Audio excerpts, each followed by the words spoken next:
Hey all, how you doing? I'm finally back. Kinda. Sorry it's been so long. I've been working on different content on a separate channel. If you're interested, I'll be linking it in the description. But between the upcoming election, the two, likely soon to be three massive wars escalating globally, I thought it would be a good time to get back on here and discuss a few things. So in my last videos, I discussed the absurdity of race realism and its utilization as a tool to unify insecure and discontented people around a fabricated identity. I'll be coming back to this in part here, but I want to discuss a broader subject today, so first I need to bring up some current events before looping back into the pseudoscientific garbage. Looking at today through the trajectory of history, we are in a remarkably safe society. But it's one on the edge of many cataclysmic changes, most of which I believe we will have to endure rather than avoid. The cost of living is becoming less and less attainable by the working class. Homeownership is a completely unattainable fantasy for so many Americans of the upcoming generations. Workers' rights in the United States are a joke.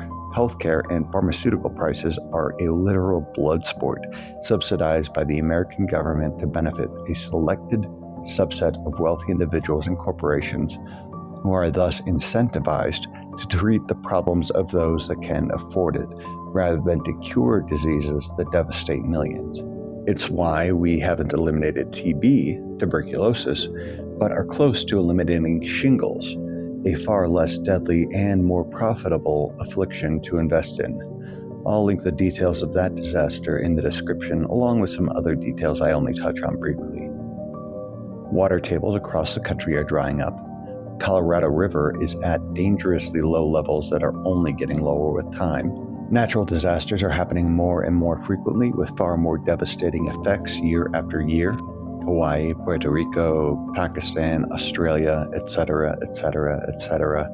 Our judiciary and legislative branches of government are working hard and consistently to suppress the rights of voters and confine their ability to democratically elect their representatives on both state and federal levels, either through gerrymandering them out of a balanced electorate or placing people in positions where they can dismiss the will of the people through the powers granted to them in their office.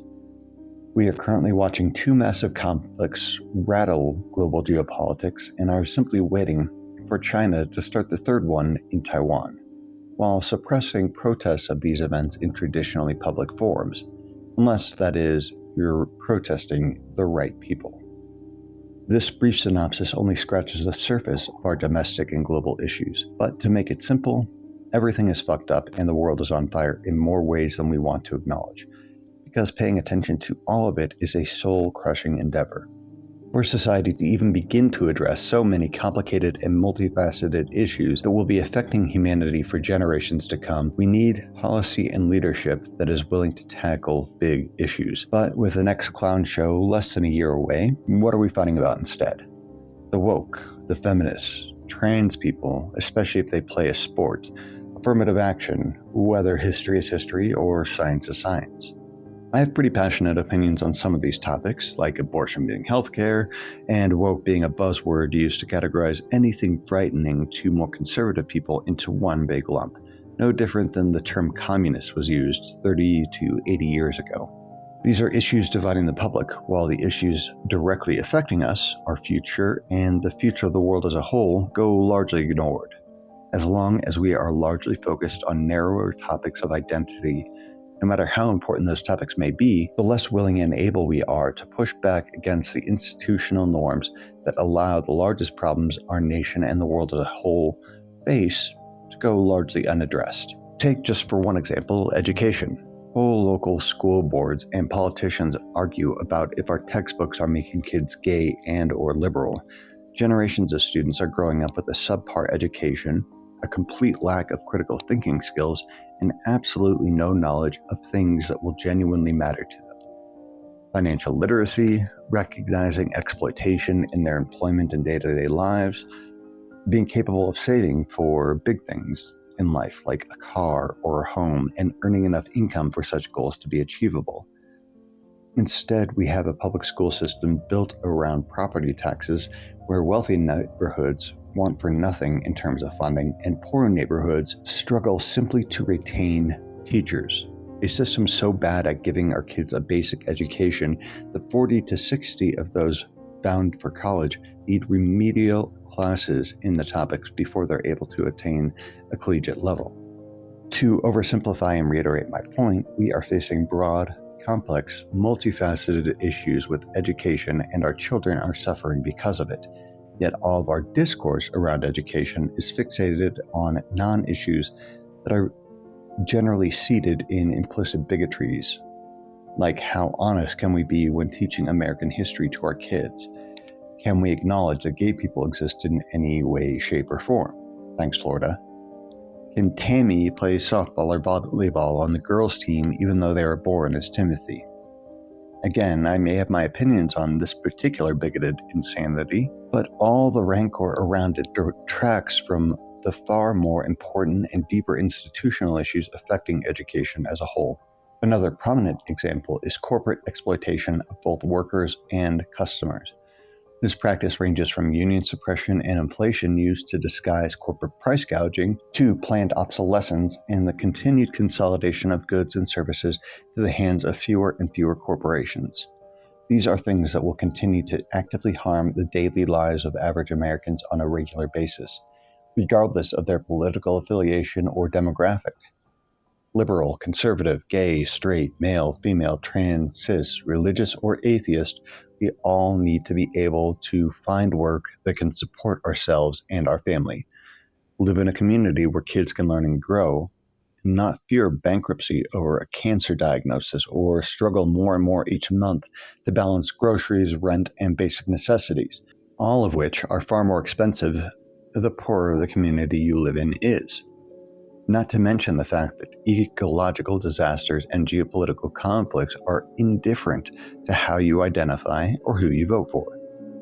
Noam Chomsky discussed this topic very well in his book Manufacturing Consent. The principle being, give the public a set array of issues to fight over, while those in control continually exploit our labor and natural resources for profit and power. And as rancorous as political discourse is, it continues this long tradition of us fighting with passion over ancillary issues, while critical, complex, and essential elements of our and our children's future are left out of the discourse, either because they're too nuanced or hit too close to making real change that affects those who have too much wealth and power to allow it to be a matter of discussion.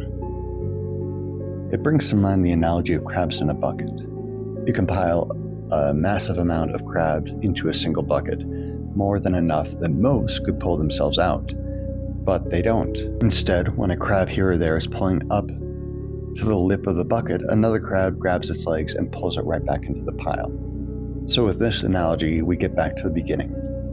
Modern eugenics and, quote, race realists are just one example of crabs in the bucket working hard to make sure that no one outside of their fabricated tribe gets too close to pulling themselves out of the mess. They're a group that's unified themselves against a perceived enemy. That enemy is gay or trans or non-white or female or some combination of the above.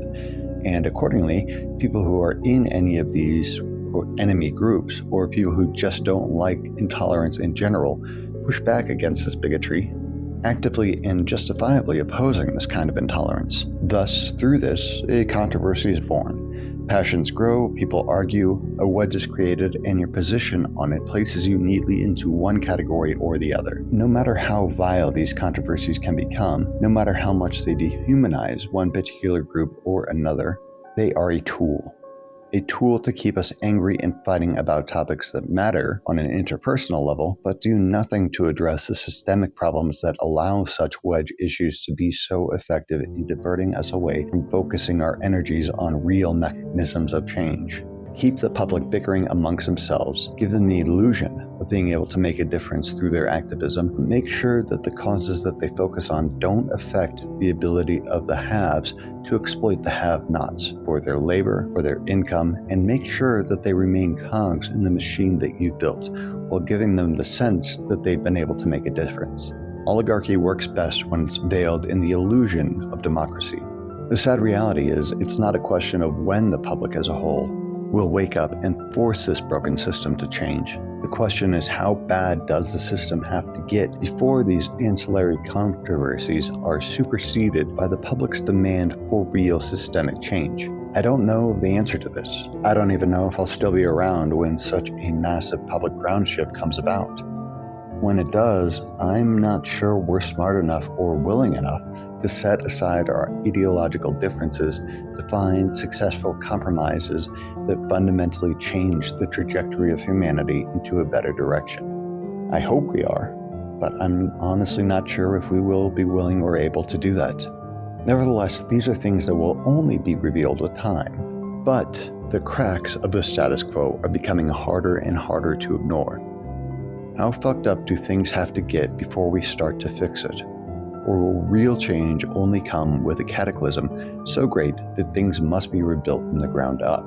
I wish I knew, and I can only hope that the better angels of our nature keep us from letting the world fall apart before we start rebuilding it for the better. So yeah, on that happy, wonderful note, I'll stop for today with my ranting. I'm glad to be back, and I forgot how much I like creating these broader and longer rants on more nuanced issues on this channel. If you want to see the other content that I've been making recently, you can see it on TikTok or my itty-bitty YouTube channel, both of which will be linked in the description. If you found this admittedly depressing rant interesting, feel free to like and subscribe. But in any case, thank you for watching. I'd love to hear your feedback in the comments below. Good or bad, I always find it entertaining and sometimes amusing. Until next time, see ya.